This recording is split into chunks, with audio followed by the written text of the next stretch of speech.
Hi, I'm Jill Duffy and I'm Chief Exec of OCR. Hi, I'm Christine Özden. I'm Chief Executive of Cambridge International. Hi, I'm Fran Woodward and I'm Chief Exec for Cambridge Assessment English.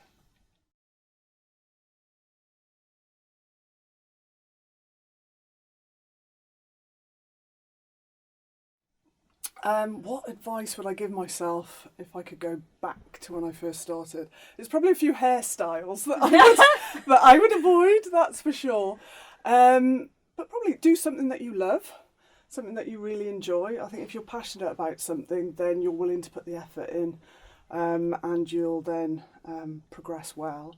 The other thing would be to, if you're given opportunities to take on more responsibility, or expand your role, or to take on special projects. I think I would advise myself to always do that, because when I have, it's broadened my skill set and given me the opportunity to progress more speedily.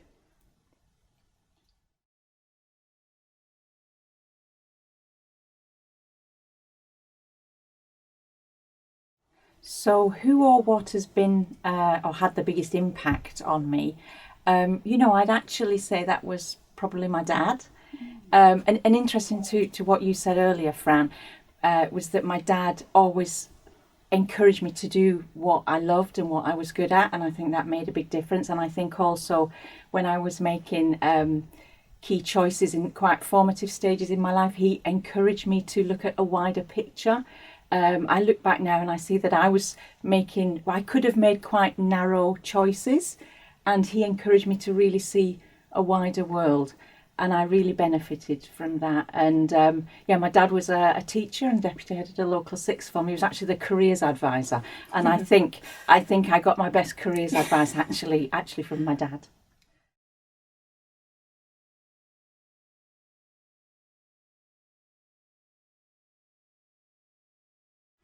I think probably some of the biggest challenges that I faced as a leader was when I first got into a senior leadership role and became a director sitting on a board. And that was because it coincided with me having my first child, my first baby. So I think what I found very challenging coming into a leadership role was balancing that with also being a first-time mum. So that was an awful lot about juggling, about thinking what the priorities were, and really about trying to work very smartly. And that had some disadvantages because it meant that I didn't get involved in things like going to the pub after work because I just thought I couldn't do that. But it also gave me some sort of guidance, if you like, that I then followed on for the rest for when they were growing up. So, for example, I always had this rule that I would decide what meeting or appointment to go to, depending on who I thought would remember the longest that I wasn't there. And actually, your children always remember if you don't turn up for something that's important to them. And I think I only ever missed one parents' evening, but they still remember that to this day.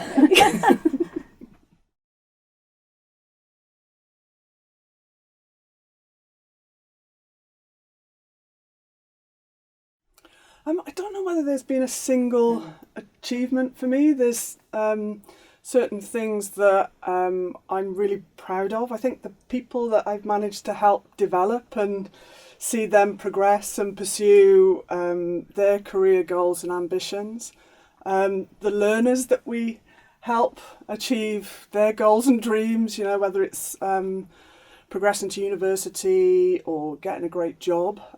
So those things make me proud.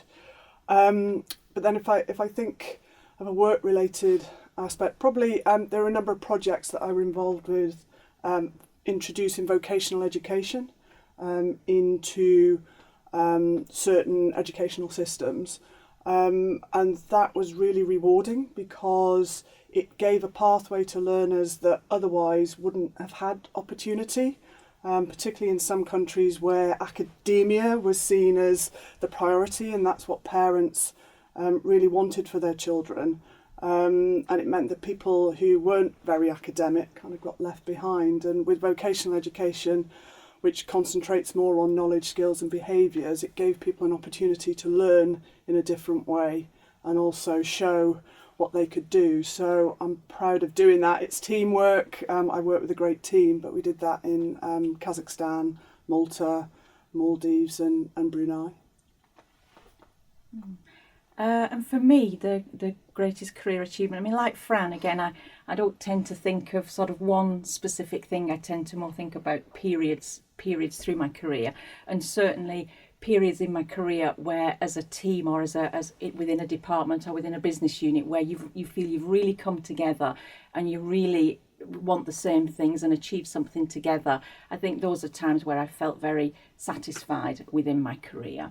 I think if I tried to think of something maybe more specific, I do actually think about work that I did in Saudi Arabia, where I was able to set up a wholly owned trading entity for the organisation that I work for, and that was the first one ever established by certainly a UK-based education organisation in Saudi Arabia, and much wider than that.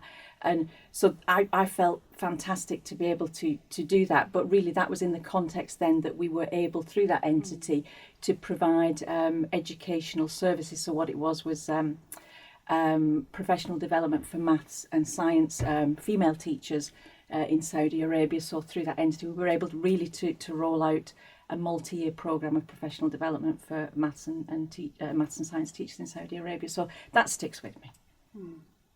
Yeah, and for me, I think, like I said, it's probably not just one thing, but I think that, the excitement that comes of building a team. I mean, you mentioned vocational. I can remember working with a team and building a vocational business with that team. And what was great about that was growing the team, getting them to have the confidence and actually seeing that business grow very rapidly. And I think that sort of thing I found really exciting in my career. And also, I am incredibly proud to be the first female chief exec of OCR and to work with the brilliant team I've got in OCR, again, to build that team and to help that team succeed.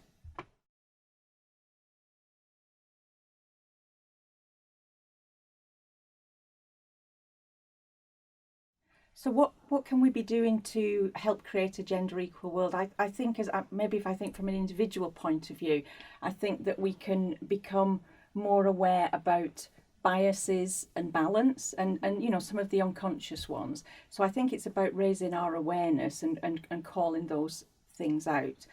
I think there's also, how can we think of practical incentives to get that better balance? Those are the things on my mind. If I think about helping females progress into leadership positions and making sure that everybody has an opportunity to break through that glass ceiling, I think we need to be much more flexible in how we approach working patterns and working styles. I think there's a lot out there for women to work much more flexibly, but I'm currently going through a process of my husband has had to step back from his role so I can do the job I do, and I'm having an amazing time. It's absolutely brilliant, but he's finding it a challenge to be kind of the caregiver and find work that is flexible enough for him to still be motivated and still be able to work and be fulfilled. So we're finding that a bit of a challenge because organisations are not as open to males working flexibly as they are for females. Yeah. And I think as society, as Cambridge Assessment, we have a real responsibility actually to make sure that the qualifications we develop and the assessments that we deliver are very much promoting diversity and equality, and making sure that we're representing really positive role models, and we're not biasing in our assessments, so that they are equal to all and have that diversity within them. And I think that's a responsibility that we have very much as Cambridge Assessment.